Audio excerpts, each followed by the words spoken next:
yeah, that's that. I have no backup plan. So if this doesn't work out, I don't know what the heck I'm gonna do. I'll keep y'all posted, obviously, but I really don't know what I'm gonna do if this don't work out.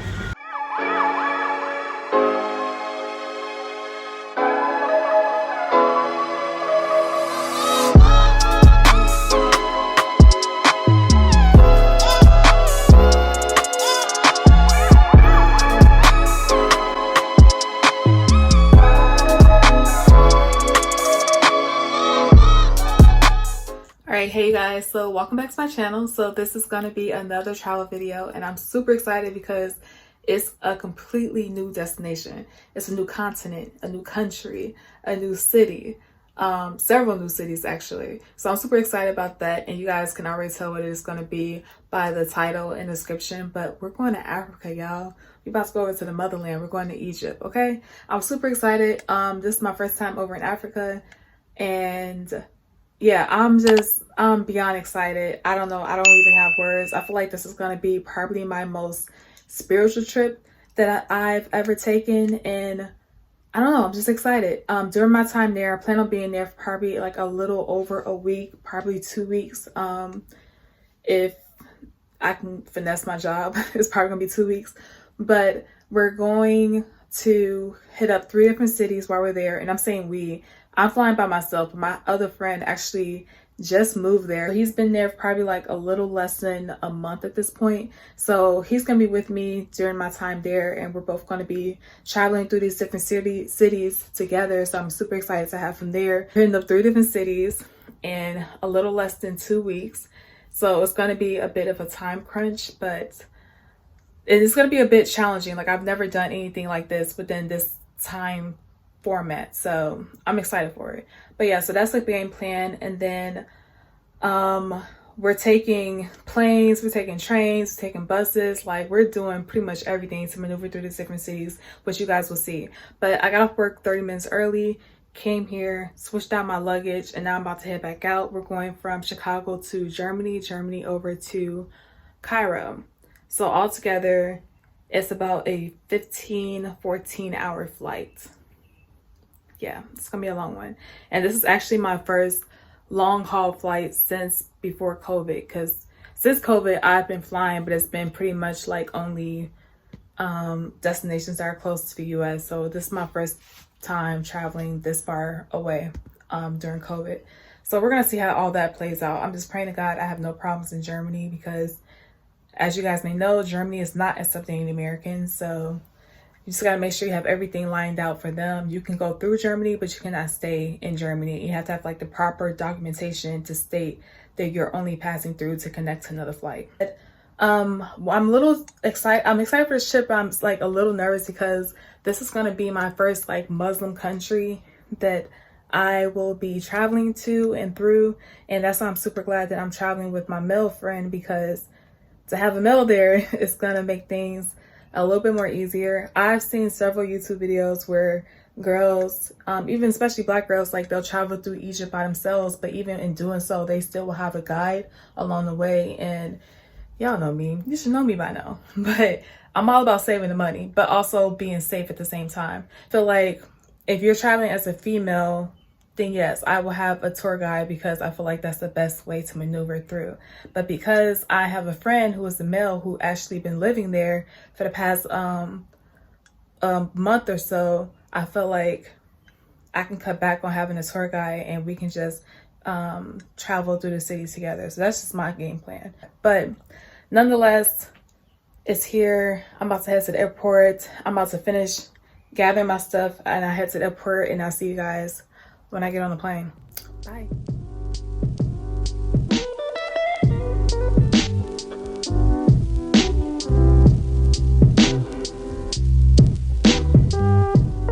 So like I had mentioned before, I haven't flown first class since prior to COVID.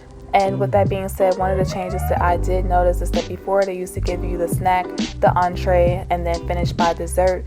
Now everything is handed to you at one time. And as you can see, everything is still packaged and sealed. But luckily, they still do have a hot meal service, and the meal was actually really good.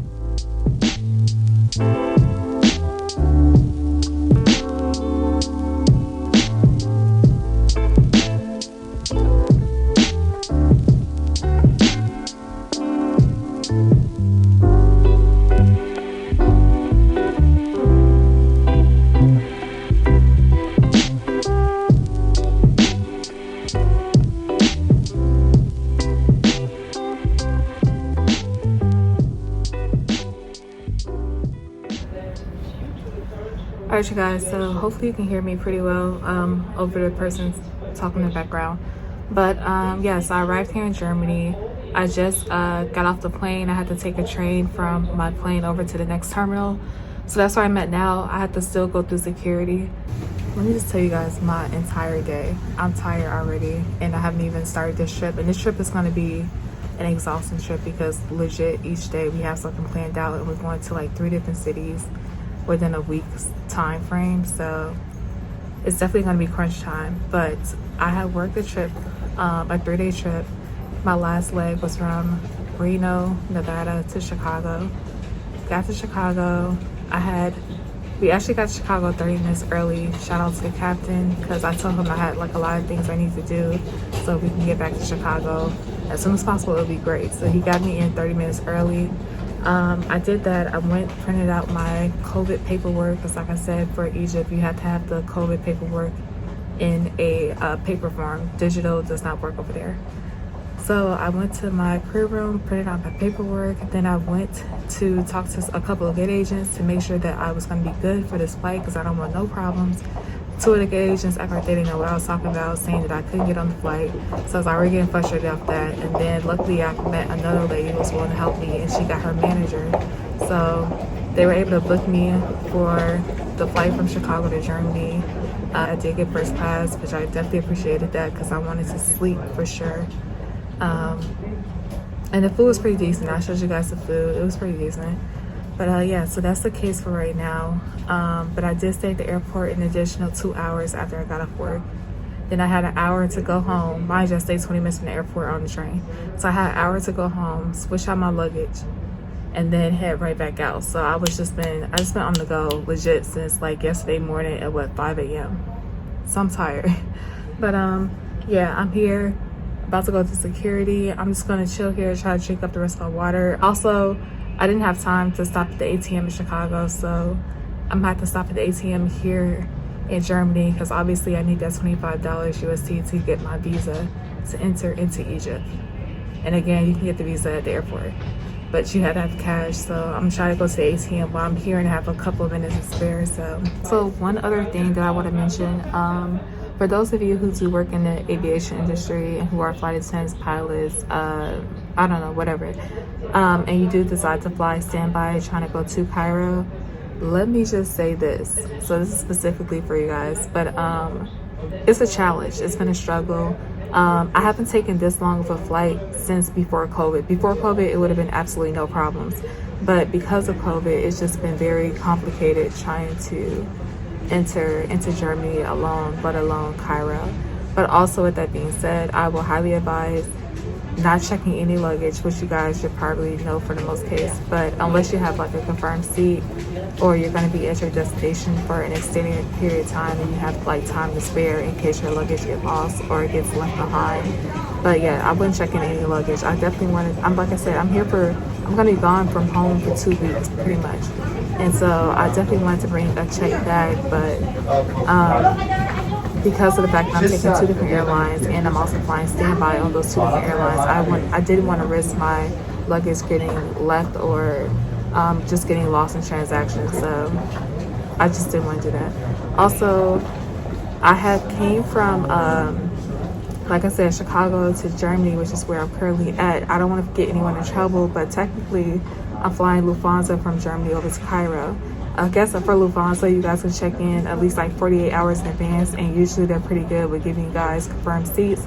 If they have an open flight. Now, if you're a regular passenger and you have a confirmed ticket or whatever the case may be, then that's a different situation. But for those of us who are flying standby and you booked on Lufthansa, according to the app and what they told me in the app, they clear standbys 40 minutes prior to departure. So they wanted to hold me in Chicago because I didn't have a confirmed seat, and I was steady telling them like, yo, I'm standby, like I'm not gonna have a confirmed seat, especially at this early in the game.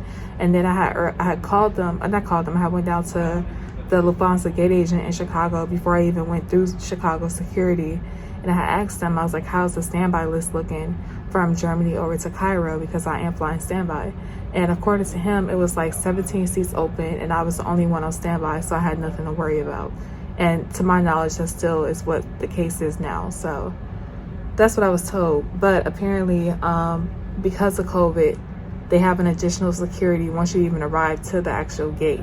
So once you get to the gate, they have to check all of your documentation, and make sure everything is checked off. But because Germany isn't accepting any Americans, they have to make sure that you have a confirmed ticket to your next destination. And because I am flying standby, I do not have a confirmed ticket.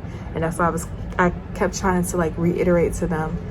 And eventually one of the ladies she's like, you know what, just go ahead. She's like, I'm just gonna let you know, if you get stuck in Germany, it's gonna be an issue. But because you're flying standby and because there's only like 15 seats open, that's probably the reason why it's taking so long for you to get a confirmed seat for your next flight. So she wasn't supposed to let me go. I'm not trying to get nobody in trouble, but she did. So, which I'm grateful for, but I'm just praying that everything works out. So, like, if Germany was my final destination, then it would have been no problems. But the fact that I'm connecting on the airline that is not a U.S. airline, so it's just been a little problematic. But I made it here nonetheless. Thank God for that. And I pray to God that I get a flight or get a seat on this next flight, and that there's no problems, and that I arrive in Cairo on time, because I do have somebody waiting on me once I get there. So yeah, that's that. I have no backup plan. So if this doesn't work out, I don't know what the heck I'm gonna do. I'll keep y'all posted, obviously, but I really don't know what I'm gonna do if this don't work out. But yeah, I'll talk to y'all in a bit. Alright, hey guys, hopefully you can hear me. It's super crowded right now, but I'm currently at Lufthansa gate. I just got my confirmed seat over to Egypt, so that's where I'll be going. I'm landing into Cairo, actually. As you can see, it's a super long line. Yeah, that's a lot of people. But I did get a confirmed seat. Thank God for that. But yeah, I'll talk to you guys once I get on the plane and we get more settled in.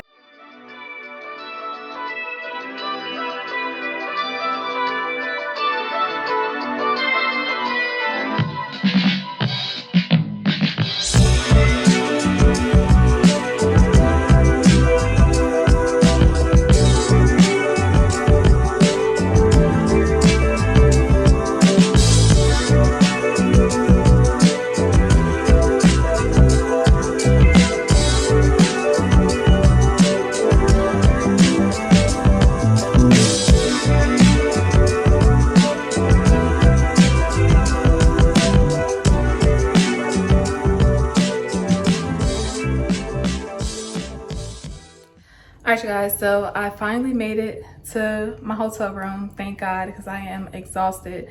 The ride from the airport to my hotel, I'm staying in Giza, so the ride from the airport to the hotel was about an hour and like 30 minutes, so it's a pretty long drive. And let me just say, the traffic here in Egypt is absolutely ridiculous. Like, they drive, to me, it's insane.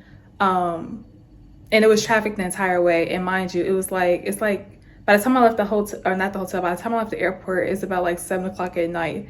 I'm like, why is the traffic so late? But you know, my friend is actually on his way here now, so I'm about to take a shower, probably go grab some food because I'm hungry, and then we'll probably just chill back at the hotel. Also, one other thing that I want to mention is that as far as leaving the airport goes, like I said, my ride was about an hour and a half. They do have Uber out here. They also, obviously, they're going to have taxis and rides available at the airport, and they're going to say that they have Uber, like an Uber office at the airport, whatever, for those who want to catch a ride. But just another tip for saving money, definitely just use the Uber with your app, way cheaper. That hour and a half ride actually only cost me $12. So that's not bad.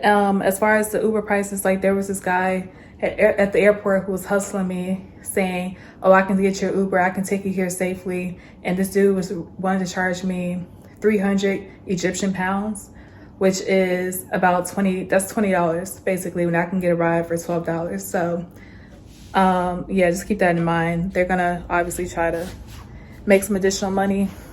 But yeah, that's that. Also, I don't know how most people, everyone has their own way of how they do it, but usually when I travel, I don't usually have to call my cell company. I usually just connect to the Wi-Fi wherever I'm going, and that's that. Like, I don't have any problems. But the thing with Egypt, their airport actually has no Wi-Fi. At least that's what I was told. They could have lied to me. But the airport apparently has no Wi-Fi. So they have these phone booths there. Not phone booths, but they have like these phone stations there that you can go to. You can buy data. So I'm here for about a week. So I just got a week worth of data. It's about 10 gigabytes a day or something like that. So I just did that, and I'm glad I did, because when I do order my Ubers and communicate with my friend that's here, but also my family back home, it just makes it way easier. So again, you can call your cell company and just tell them you're international, and then I know it's like additional fees or international rates for that. But as far as like this data that I got for this week, I only had to pay, that was $18 for an entire week of data. So yeah, those are two things to keep in mind. But I'm about to go upstairs, smoke the shisha, and my friend is on his way here now. So probably gonna chill the rest of the night. It's kind of late.